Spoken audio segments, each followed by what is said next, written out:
আসসালামু আলাইকুম ভিউয়ার্স, কেমন আছেন সবাই? আশা করি সকলে ভালো আছেন। আপনারা দেখছেন মাছের খামার ইউটিউব চ্যানেল। তো আপনাদের সাথে আছে আমি হৃদয় হাসান। তো এখন হচ্ছে রাতের বেলা, কারেন্ট নেই। তো আমাদের জেব্রাগুলো আজকে টেট্রাগুলো আজকে ব্রিডিংয়ে বসাচ্ছি।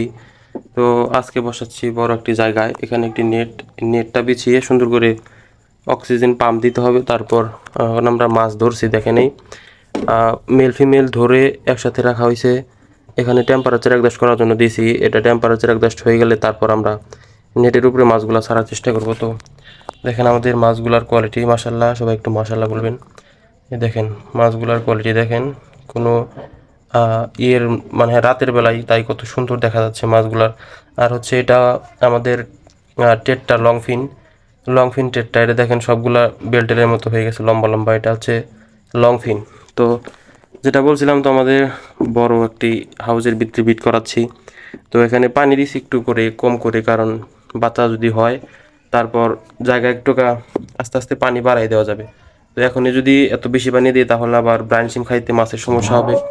টেট্রা ব্রিডিংয়ের ক্ষেত্রে আপনার হচ্ছে মেল ফিমেল আমাদের আলাদা রাখার সবসময় ট্যাঙ্ক সবসময় আছেই, মানে সবসময় মেল ফিমেল আলাদা থাকে।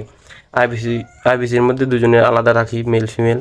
এবং মাছকে খাবার ভরপুর দিছি, সমস্যা নাই। মাছ এবার লোড হয়েছে, ব্রিডিংয়ের জন্য মোটামুটি প্রস্তুত। তো মেল ফিমেল আলাদা রেখে পানি প্রস্তুত করে আপনারা চেষ্টা করুন ব্রিডিংয়ে দেওয়ার জন্য।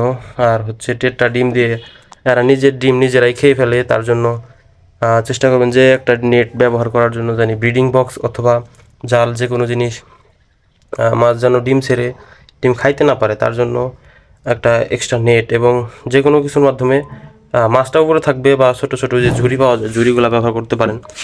এটা আপনার ইচ্ছা। তো এখন আমাদের পানি রেডি হয়েছে, আর মাছ টেম্পারেচার অ্যাডজাস্ট হয়ে গেলে করব। আর হচ্ছে আমার নেট বিছাইয়া মাছগুলো পরে ছাইরা তারপরে দেখাচ্ছি বাকিটুকু।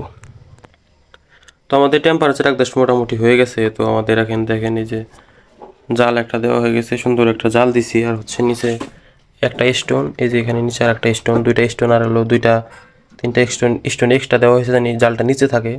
তার জন্য দেখেন এই যে আমাদের টেট্টার প্যারেন্টসগুলা।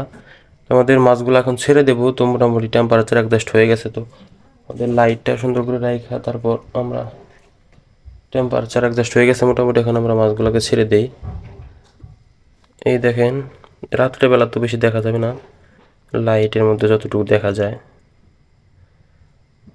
আমাদের প্যারেন্টসগুলা ভালো আছে মোটামুটি, কোয়ালিটি এবং কালার সবগুলা হচ্ছে লংফিন।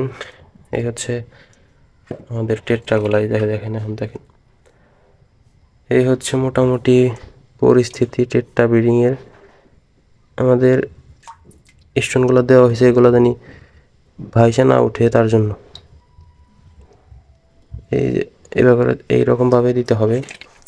তো আমি আর একটু কাছ থেকে দেখাই। তো এই যে দেখেন আমাদের মাছগুলোর বর্তমান অবস্থা।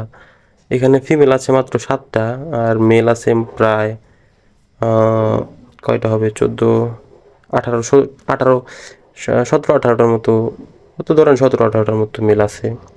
আর হচ্ছে আমাদের ফিমেল হচ্ছে 7 পিস, মেল আছে মোটামুটি 17-18টা। এই দেখেন কম্বিনেশনটা। আর হচ্ছে মাছ মোটামুটি দেখেন মুডে আছে, মানে ব্রিডিং মুডে আছে। এই দেখেন এখনই যে অবস্থা, মোটামুটি ব্রিডিং মুডে আছে। আশা করি সকালের মধ্যেই ডিম পাবো।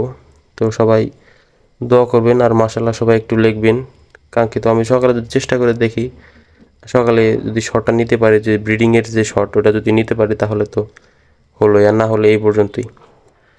তো আজকের ভিডিও পর্যন্ত। ভিডিওটি ভালো লাগলে চ্যানেলটি সাবস্ক্রাইব করে পাশে থাকবেন। তো ভালো থাকবেন সবাই। আসসালামু আলাইকুম রহমতুল্লাহি ওয়া বারাকাতুহু।